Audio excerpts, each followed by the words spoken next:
Hello there. Have you ever been asked the simple question like, do you speak English? And suddenly you don't know what to answer because your English isn't perfect, but you still know a lot and you can communicate? For a long time, I didn't know how to answer this question either. My name is Alana, and welcome to this channel where I share my personal experience as a non native English speaker. If you are learning English and sometimes you feel unsure about your level, your confidence, or your progress, you are definitely not alone here. If that sounds interesting, feel free to subscribe. I share videos about my learning journey and what I'm learning along the way. For years, I believed that you could only call yourself an English speaker if your English was really good, if your grammar was perfect, if your accent sounded natural, if you could speak without hesitation and understand every single word. I remember when I had just come back from America and my dad picked me up from the airport, he asked me to translate a song that was playing in his car, and I couldn't understand a single word.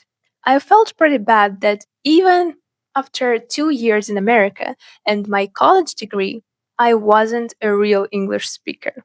Of course, I understood English much better than before, and I could speak with more confidence because I had a lot of practice.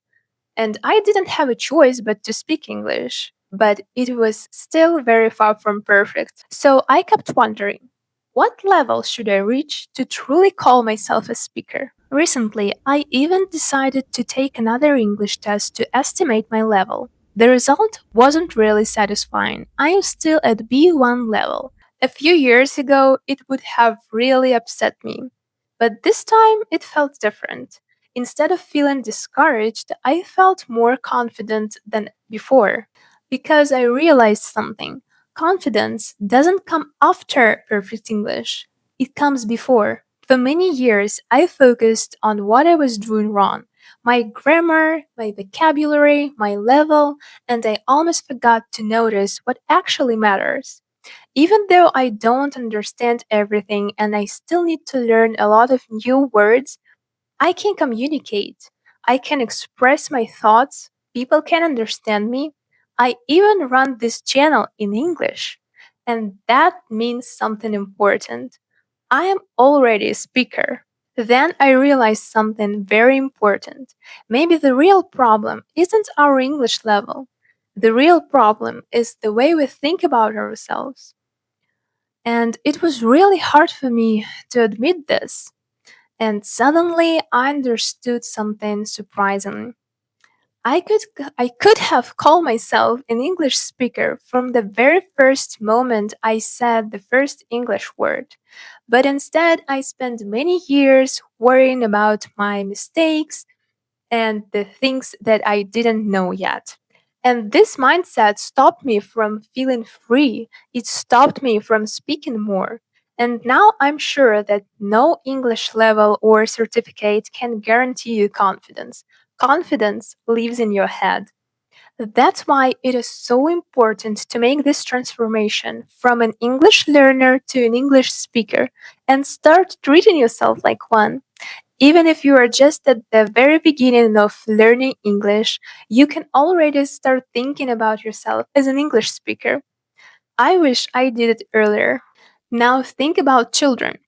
Kids who are born in English speaking countries are considered English speakers when they only know a few words. They don't care about their level, they are not afraid of making mistakes, they just they simply speak the best they can, and that's exactly what every English learner should try to do. I know it's easier said than done, but once you make this mindset shift, you're one step closer to fluency because you allow yourself to speak, learn, and grow. Now tell me, when someone asks you, do you speak English? What are you going to answer? Let me know in the comments, and thank you so much for watching this video. I hope it was at least a little inspiring, and I will see you very soon in the next one. Bye!